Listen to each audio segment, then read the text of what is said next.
One of the things that the philosopher Alan Watts said that always stuck in my mind was the statement, something to the effect of, "You did not come into this world, you came out of this world." And there's a vast difference in meaning between those two things, because we tend to think that we came into being. At birth or at conception, a human being comes into being. A thing that was not there before is suddenly there. And that's really not true. And I'm not about to spout some fancy metaphysics here. This is all just basic observation of the world, basic science. And I'll try to take you through my understanding of this, that you came out of the world. You did not come into it. Here's what happened, essentially. There was sex between a man and a woman. And a seed from the man was implanted in the woman. Now remember, the seed already existed. The seed did not come into being, right? So the beginnings of you already exists. And even before there was seed, because obviously the sperm storage compartment replenishes itself over and over. The sperm in your father's ballsack did not come out of nothing.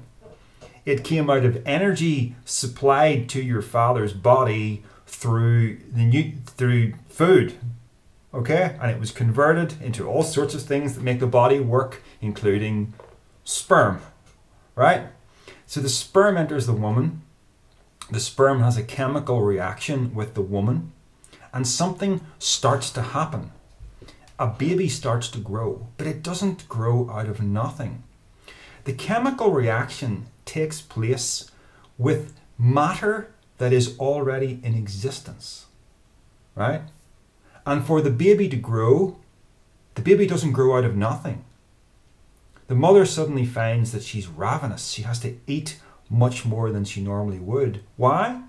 Because the baby is growing out of the additional energy supplied by the additional food, right?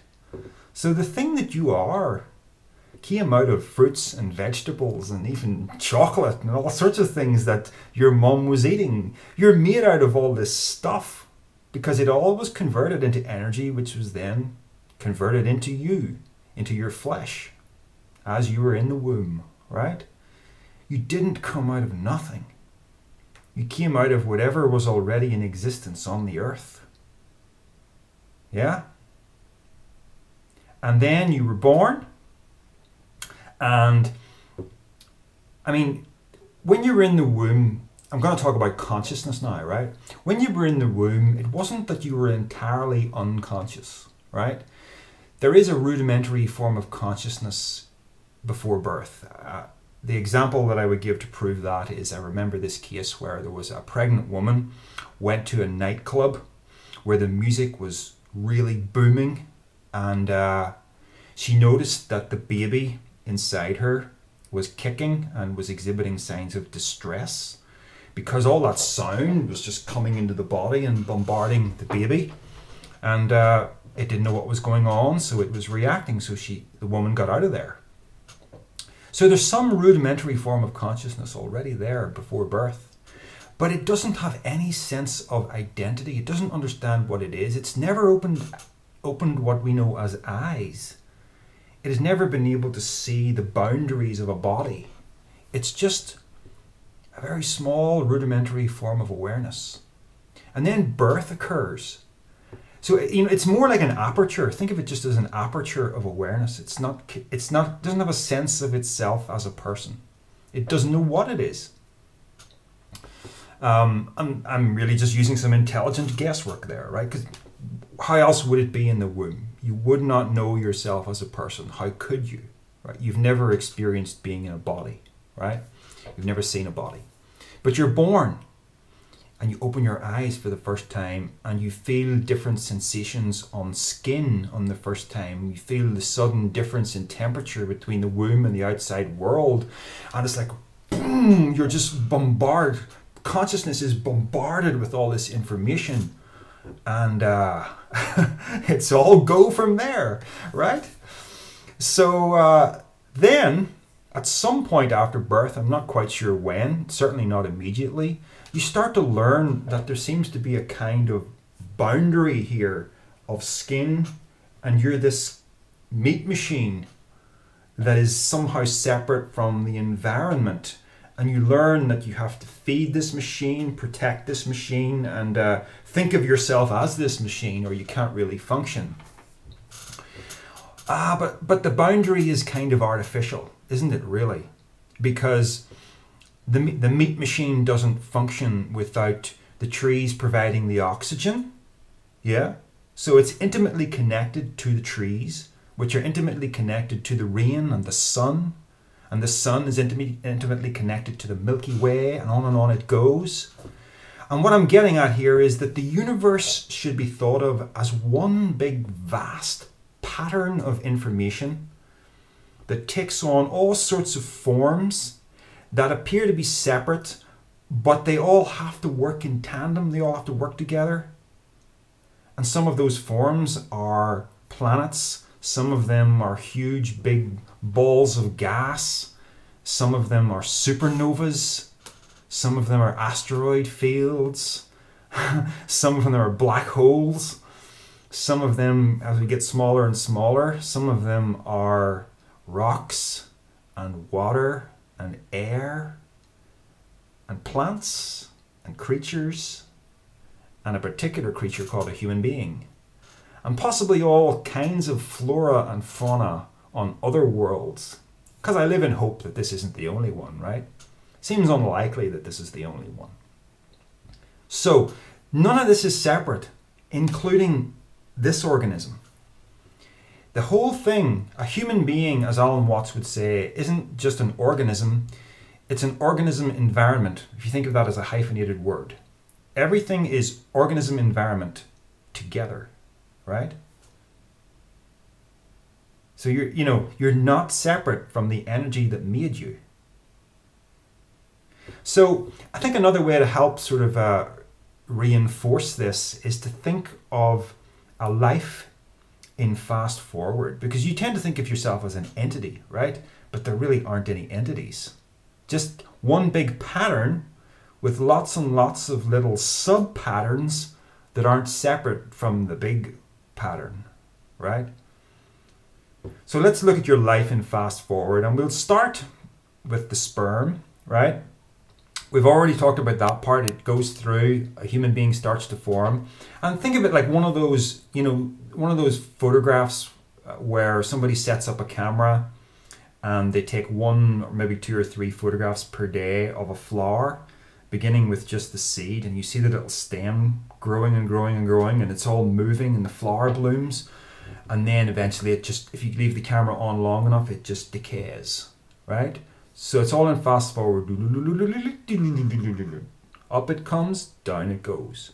A human being is no different. You're born, you start to grow, and you're going through primary school, secondary school, high school, got a job, got married, popped out a few kids, maybe didn't pop out a few kids. On and on it goes, and now you're 40, and that's, starting to decline.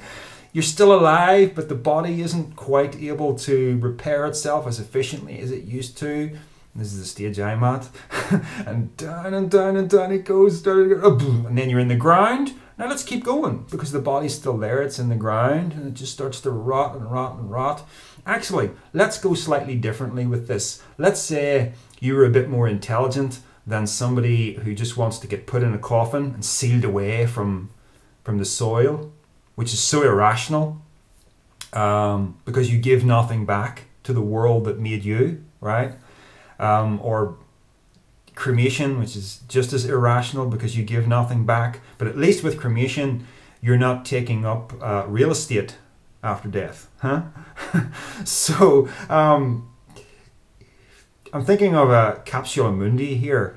You might want to look that up actually on the internet. Capsula mundi, C-A-P-S-U-L-A, and the second word is M-U-N-D-I. This is a very intelligent way to die, or to have something done after your death. The idea is you get put in the ground in this sort of flimsy capsule. It looks a bit like an egg. You don't really need the capsule. That's just to make it a bit more palatable. And then on top of you, a tree is planted.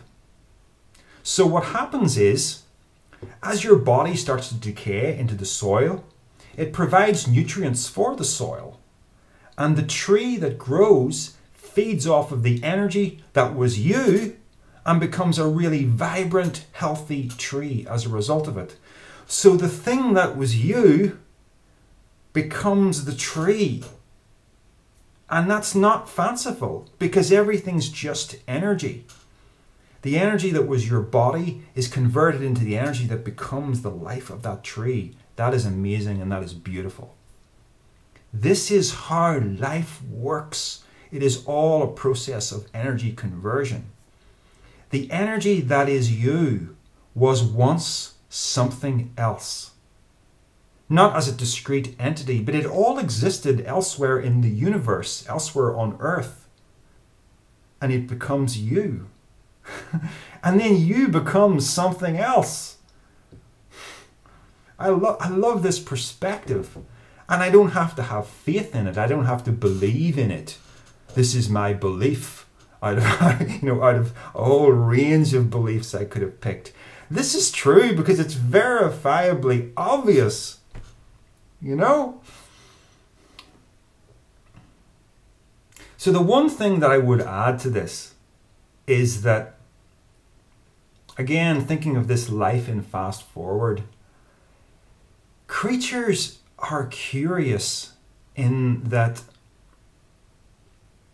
a rock isn't so curious, right? It's just sitting there being a rock. But the energy of a creature, whether it's a person or even a little bug, this thing called consciousness, this amazing thing called consciousness. So it seems to be that as you are formed in the womb, there's some kind of aperture opening that we can call consciousness. And why does this kind of matter do that? And that's, a supreme mystery that I don't think we'll probably ever answer. But it's just amazing because it's you.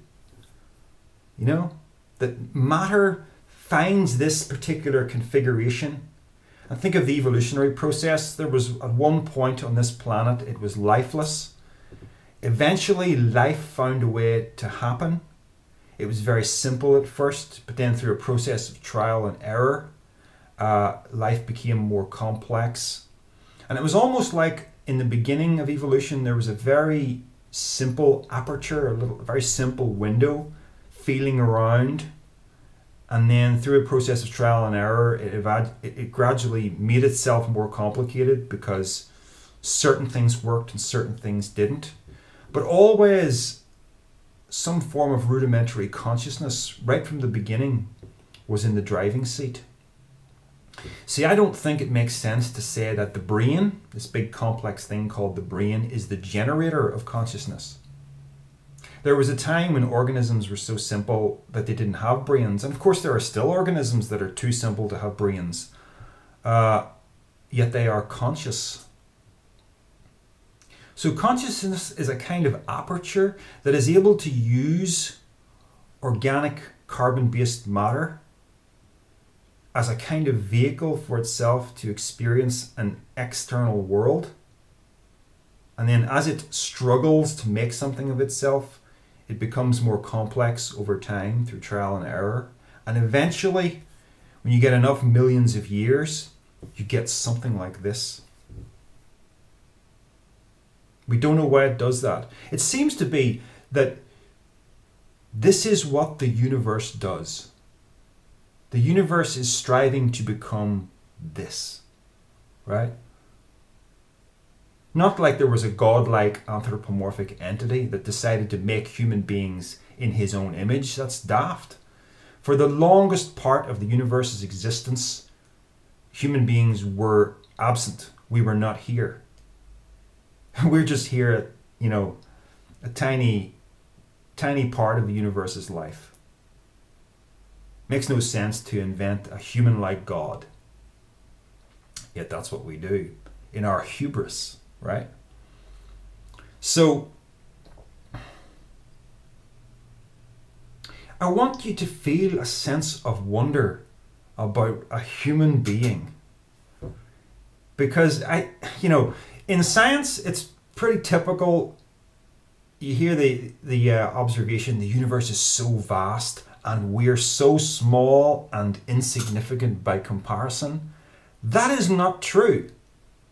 It's true that it's vast. It's not true that we're insignificant. Because, and this is just something that isn't spoken of often enough, the greatest wonder of the entire universe that we know of is a human being. Because we are the human brain is the most complex structure that we know of in the entire universe. Let that sink in for a minute and feel your significance, right? Yeah, you can point to a star that is 100 times bigger than our sun, right, in our solar system, and you can go, wow, but it's so simple. It's a big ball of radiation that in an entirely predictable orbit. But look how unpredictable we are. Look how intelligent we are. Look at the things that we can do inside this space. The evolutionary process was all trial and error. But we can actually come up with engineering solutions in here just by thinking about it. Isn't that amazing? How do we do that? It's incredible. We do a great disservice if we refer to ourselves as a meat robot. I know I kind of used that term meat machine at the beginning, but I didn't mean it in the sense that, we're just an automaton. We are not. We're the most incredible thing. And it all became as a result of some tiny window that we call consciousness peering out through a tiny aperture and eventually making something of itself. So the thing about all these little apertures, notice I'm defining consciousness as something pre-existing to all this out here. The baby in the womb, consciousness exists prior to any reference of itself, any self-referencing. You don't think of yourself as a body and as a brain until you actually get more experience. So you don't see the boundaries of yourself. The boundaries aren't there. The boundaries are artificial. You're a consciousness prior to all that, if that makes sense. We all inherited the view that what we call the self is like or the soul or the psyche, the mind, whatever term you want to use. It's a kind of little ball of hidden light that sits inside the brain, and it contains the entire personality and all the memories and maybe a bunch of other things. And it's just this compact unit that is non-material in nature. And some of us might entertain notions that this can float off at death and go somewhere else to have other experiences, but that is just not true. We inherited that view because prior to any knowledge about the brain, it was the most natural way to think of yourself. It's the way that the philosopher René Descartes conceptualized a human being. This is what we call Cartesian dualism. Basically, it's the separation of mind and body, or the separation of matter and spirit, whatever you want to call it. The division of a person into two separate things. I think, therefore I am, was what he said. René Descartes was wrong. René Descartes did not have the kind of knowledge we have today about the brain. And I don't have to say anything very complicated about neuroscience to really demonstrate this. A frontal lobotomy is probably, the easiest way to explain this. You can take, a spike and stick it in there and tap it in with a hammer. Horrible things we used to do. And then you go, and then you do the other side, and you can change the personality of somebody. This is what used to be done, where, you know, a mother would take a rebellious son to somebody to try and cure his rebelliousness. He gets a frontal lobotomy done, and he's never the same person again. And people did this with horrible trust in doctors, I guess. And it's just, I hate the thought of it. You know, the idea that this irrevocable thing could be done to something as amazing as a brain. Yet we did it in our ignorance in the past. And the point I'm making is, by changing something that is purely material in nature, the brain, you change something forever that you're accustomed to thinking of as entirely immaterial, spiritual, the personality. So that old model of body-mind dualism, it has to be tossed out. It doesn't work. The philosopher Tim Freke, in his latest book, Soul Story, I'm not sure this is in the book, but he's talked about it in interviews. He's come up with a very strange and convoluted way of trying to maintain that we do go to an afterlife. And he's tried to get around the body-mind dualism problem using a cloud storage analogy. So down here, you have the mind totally attached to the brain, but it also exists in cloud storage, right? So when death occurs and the brain is cut off from the cloud storage and the body dies with the brain, you continue in cloud storage, right? And I thought, this doesn't sit well with me. It doesn't sit well, first of all, because I've come a long way on the road to death acceptance, to the point where I really have no attachment to the idea of an afterlife whatsoever. So I don't need this view, that's the first thing. But the view he's proposing is still irrational. You know, it still doesn't quite work because, okay, let's say it's true. Let's say it really happens. So you have a frontal lobotomy, right? Let's say that occurs in your life. So the next time what's down here gets saved to cloud storage, it's the lobotomized version of you that's going into cloud storage.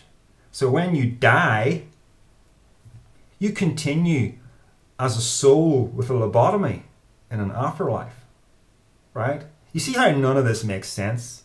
Let go of these ideas. The truth is just much simpler. The truth is just that what we call consciousness is not an entity at all. It's just a happening, an ongoing happening, a verb rather than a noun. Yeah.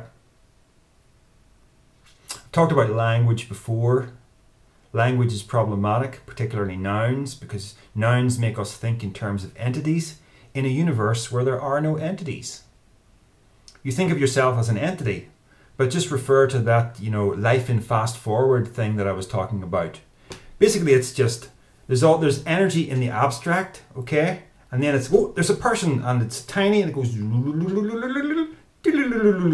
back to abstract energy. So, you know, you can't hang on to yourself as an unchanging static entity because you just don't exist that way. You think you do because the rate of change in the present moment, what we call time, it happens so slowly that you can look at yourself and you can go, oh look, I'm a thing. And you're not. You're just a pattern of energy that goes, okay? That's all you are. And inside that pattern of energy is a wondrous thing. It's not a thing. A wondrous happening called consciousness.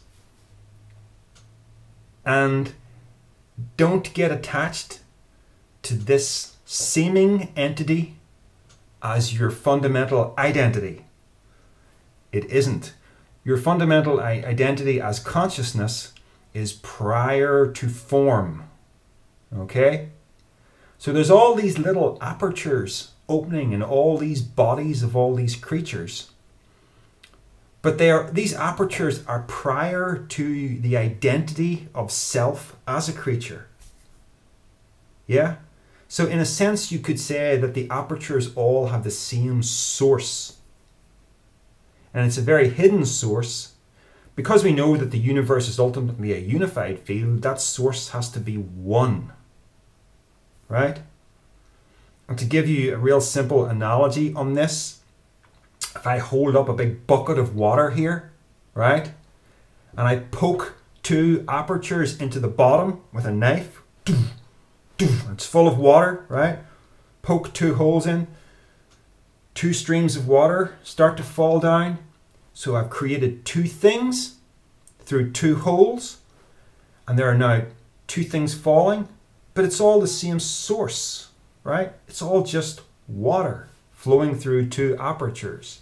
So consciousness is like that.